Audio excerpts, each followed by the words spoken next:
Hello. You're here for the tour of Fort Sumter? That's great. I'm going to be your tour guide today. My name is Jess. Nice to meet you. And I hope you have a sweater or a jacket because it's a little bit chilly out there today, and especially on the harbor cruise, it might be a little bit chilly. So before we leave the office, I'm going to go through a bit of the history of the fort, and then I'll go through more of the specifics about what it was like to live here and work here when we're outside walking around the fort. But I'll give you a bit of the history here inside where it's warm, okay? Great. So Fort Sumter is a third system masonry sea fort located here in the beautiful Charleston harbor. The fort is best known as the site upon which the shots initiating the American Civil War were fired at the Battle of Fort Sumter in 1812-1861. In 1966, the site was listed on the National Register of Historic Places. The fort was named after General Thomas Sumter, a Revolutionary War hero. Fort Sumter was built following the War of 1812 as one of a series of fortifications on the southern U.S. coast. Construction began in 1829, and the structure was still unfinished in 1861 when the Civil War began. 70,000 tons of granite were imported from New England to build up a sandbar in the entrance to Charleston Harbor, which the site dominates. The fort was a five-sided brick structure, 170 to 190 feet long, with walls 5 feet thick, standing 50 feet over the low tide mark. It was designed to house 650 men and 135 guns in its 3 tiers of gun emplacements, although it was never filled to near its full capacity, even during the war.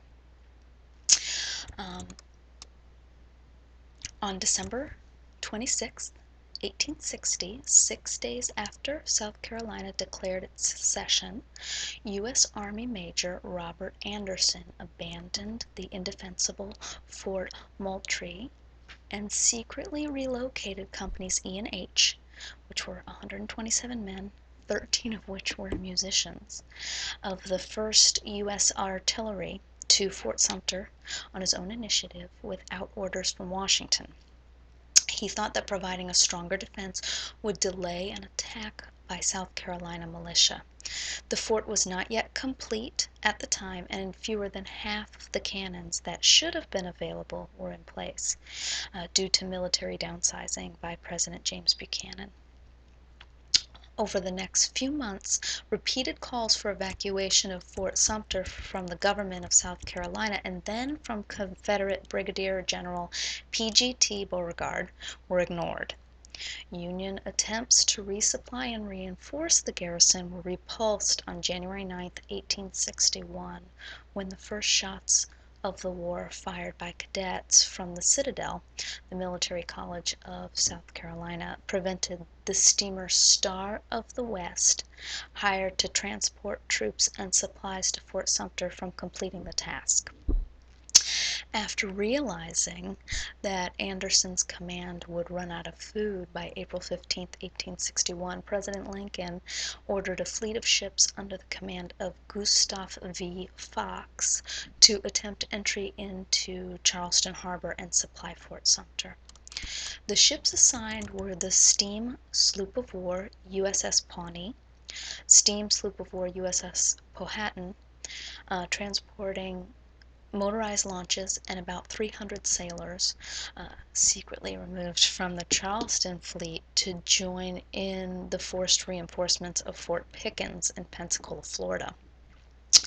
Armed screw steamer USS Pocahontas, review cutter USRC Harriet Lane, steamer Baltic, transporting about 200 troops, composed of companies C and D, and the 2nd U.S. Tow Troop, and supply barges directly to Fort Sumter.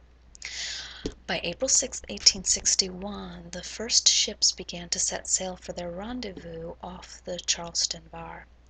The first to arrive was the Harriet Lane before midnight of April 11, 1861. On Thursday, April 11, 1861, Beauregard sent 3 aides, Colonel James Chestnut, Jr., Captain Stephen D. Lee, and Lieutenant A.R. Chisholm, to demand the surrender of the fort. Anderson declined, and the aides returned to report Beauregard. After Beauregard had consulted the Confederate Secretary of War Leroy Walker, he sent the aides back to the fort and authorized Chestnut to decide whether the fort should be taken by force. At about 3 a.m., when Anderson finally announced his conditions, Colonel Chestnut, after conferring with the other aides, decided that they were manifestly futile and not within the scope of the instructions verbally given to us. Quote, the aides then left the fort and proceeded to the nearby Fort Johnson. There, Chestnut ordered the fort to open fire on Fort Sumter. On Friday, April 12, 1861, at 4:30 a.m., Confederate batteries opened fire, firing for 34 straight hours on the fort. Edmund Ruffin, noted Virginia agronomist and secessionist, claimed that he fired the first shot on Fort Sumter. His story has been widely believed, but Lieutenant Harry S. Farley, commanding a battery of 2 mortars on James Island, fired the first shot, actually, at 4:30 a.m. No attempt was made to return the fire for more than 2 hours. The fort's supply of ammunition was not suited for the task. Also, there were no fuses for their explosive shells. They were very unprepared for this attack. Only solid balls could be used against the rebel batteries. At about 7 o'clock a.m., Captain Abner Doubleday, the fort's second in command, was given the honor of firing the first shot in defense of the fort. The shot was ineffective, in part because Major Anderson did not use the guns mounted on the highest tier, the barbette tier, where the gun detachments would be more exposed to Confederate fire. He was trying to protect his soldiers. The firing continued all day. The Union fired slowly to conserve ammunition. At night, the fire from the fort stopped, but Confederates still lobbed an occasional shell in Sumter. On Saturday, April 13th, the fort was surrendered and evacuated. During the attack, the Union colors fell.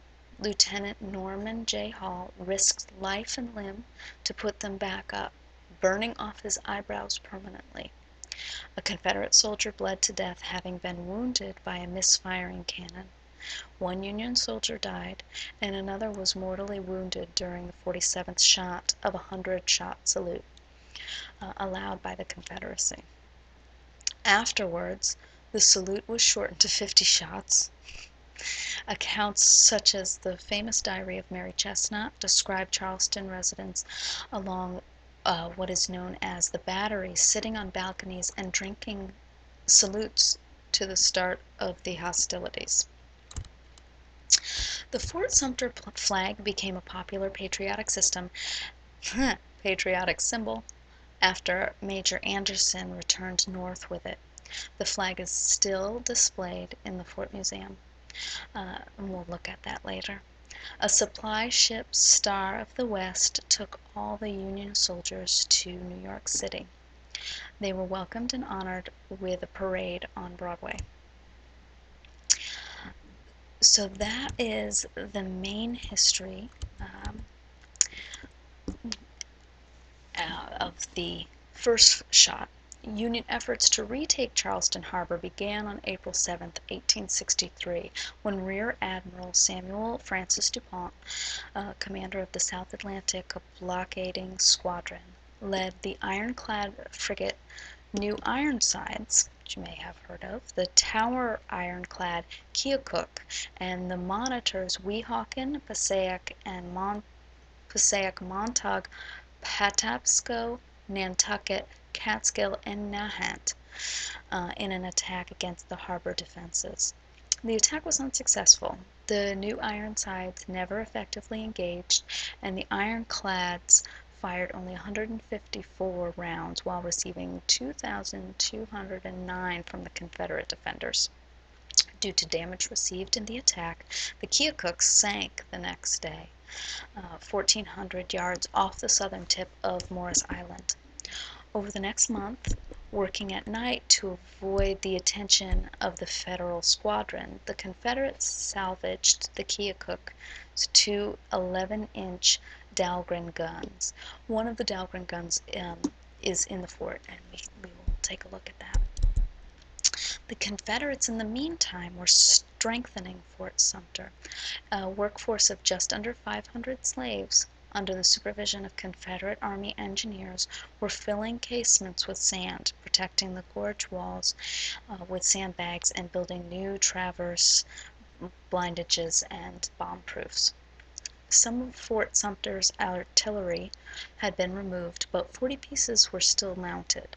Fort Sumter's heaviest guns were mounted on the barbette, the fort's highest level, which we discussed earlier, where they had wide angles of fire and could fire down on approaching ships. The barbette was also more exposed to enemy gunfire, which we explained as well, rather than the casements in the lower levels of the fort. A special military decoration known as the Gilmore Medal was later issued to all Union service members who had performed duty at Fort Sumter under the command of Major General Quincy Adams Gilmore. Any questions? I think the details of it will become much clearer as we walk around as well. So after the devastating bombardment, both General Quincy A. Gilmore and Rear Admiral John A. Dahlgren, now commanding the South Atlantic Blockading Squadron, determined to launch a boat assault on Fort Sumter for the night of September 8th through 9th, 1863. Cooperation between the Army and Navy was poor. Dahlgren refused to place his sailors and Marines under the command of an Army officer. So two flotillas set out towards Fort Sumter that night. The Army flotilla was detained off Morris Island by the low tide. By the time they could proceed, the Navy assault had already been defeated, and the Army flotilla returned to shore. The Navy assault involved 400 sailors and Marines and 25 boats. The operation was a fiasco from beginning to end. Poor reconnaissance, planning, and communication all characterized the operation. Commander Thomas H. Stevens, commanding the Monitor Patapsco, was placed in charge of the assault. When Commander Stevens protested that he knew nothing of the assault's organization and made some remonstrances on this grounds and others, quote, Dahlgren replied, "There is nothing but a corporal's guard, about 6 to 10 men, in the fort, and all we have to do is go and take possession." This underestimation of the Confederate forces on Dahlgren's part may explain why he was hostile to a joint operation, wishing to reserve the credit for the victory to the Navy. Less than half of the boats landed. Most of the boats that did land landed on the right flank or right gorge angle, and we'll go look at that, rather than on the gorge where there was a passable breach. The Union sailors and Marines who did land could not scale the wall. The Confederates fired upon a landing party, and as well as throwing hand grenades and masonry, the men in the boats that had not landed fired muskets and revolvers blindly at the fort, endangering the landing party more than the garrison. The landing party took shelter in shell holes in the wall of the fort. In response to a single rocket fired by the garrison, Fort Johnson and the Confederate warship Chicora opened fire upon the boats in the landing party. The boats that could withdraw withdrew, and the landing party surrendered. The Union casualties were 8 killed, 19 wounded, and 105 captured, including 15 of the wounded. The Confederates did not suffer any casualties in the assault. After the unsuccessful boat assault, the bombardment recommenced and proceeded with varying degrees of intensity, doing more damage to Fort Sumter until the end of the war. The garrison continued to suffer casualties. The Confederates continued to salvage guns and other material from the ruins and harass the Union batteries on Morris Island with sharpshooters. The Confederates mounted 4 10-inch columbides, one 8-inch columbide rifle, 2 rifled 42-pounders in the left base, bottom-tier casements. The last Confederate commander, Major Thomas A. Huguenin, a graduate from the Citadel, the Military College of South Carolina, never surrendered Fort Sumter, but General William T. Sherman's advance through South Carolina finally forced the Confederates to evacuate Charleston on February 17, 1865, and abandon Fort Sumter. The federal government formally took possession of Fort Sumter on February 22, 1865, with a flag-raising ceremony. 1 Union soldier was killed and another Union soldier was mortally wounded during the surrender ceremony. 52 Confederate soldiers were killed there during the remainder of the war. While a number of slaves were killed while working at the fort, the exact number is unknown, unfortunately. When the Civil War ended, Fort Sumter was in ruins. The U.S. Army worked to restore it as a useful military installation. The damaged walls were re-leveled to a lower height and partially rebuilt. The third tier of gun emplacements was removed. 11 of the original first-tier gun rooms were restored with 100-pounder Parrott rifles. From 1876 to 1897, Fort Sumter was used only as an unmanned lighthouse station. The start of the Spanish-American War prompted renewed interest in its military use, and reconstruction commenced. On the facilities that had further eroded over time, a new massive concrete blockhouse-style installation was built in 1898 inside the original walls, named Battery Huger in honor of Revolutionary War General Isaac Huger. It never saw combat.